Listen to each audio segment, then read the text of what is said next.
हालही के महीना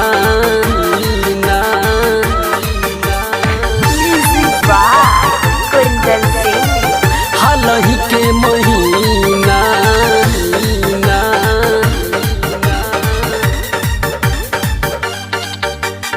आज जानी हमारा के मिले के बलाव दुई चार दिन यार मन के समझावो आज जानी हमारा के मिले के बलाव दुई चार दिन यार मन के समझावो आज जान देही आके छोड़ाव पसीना आज जान देही आके छोड़ाव पसीना काहे किया बयरऊ हालही के महीना बिल नहीं आई बयरऊ आइल बा महीना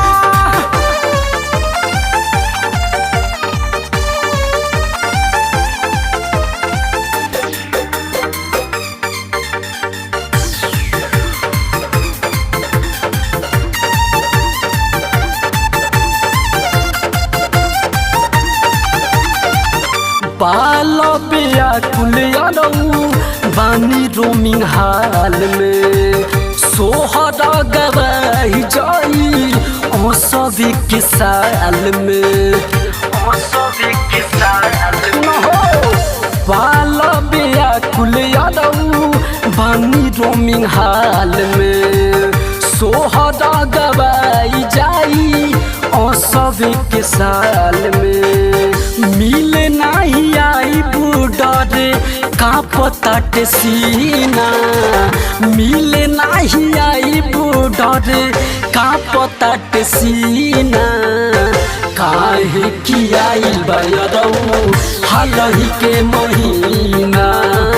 मिले नहीं आई बयरऊ आइल बा महीना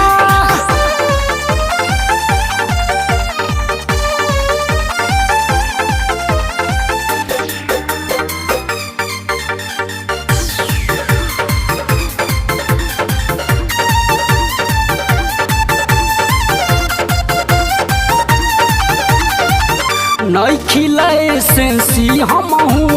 पार्टी अभी रिक्स हो लाल लाल देहिया बाटे होई जाई फिक्स हो नहीं खिलाए सेंसी हमहू बाटे अभी रिक्स हो लाल लाल देहिया बाटे होई जाई फिक्स हो कर जानी तंग यतना तोहरे हई हसीना कर जानी तंग यतना तोहरे हई हसीना काहे किया बयरऊ हालही के महीना बिल नहीं आई बयरऊ आइल बा महीना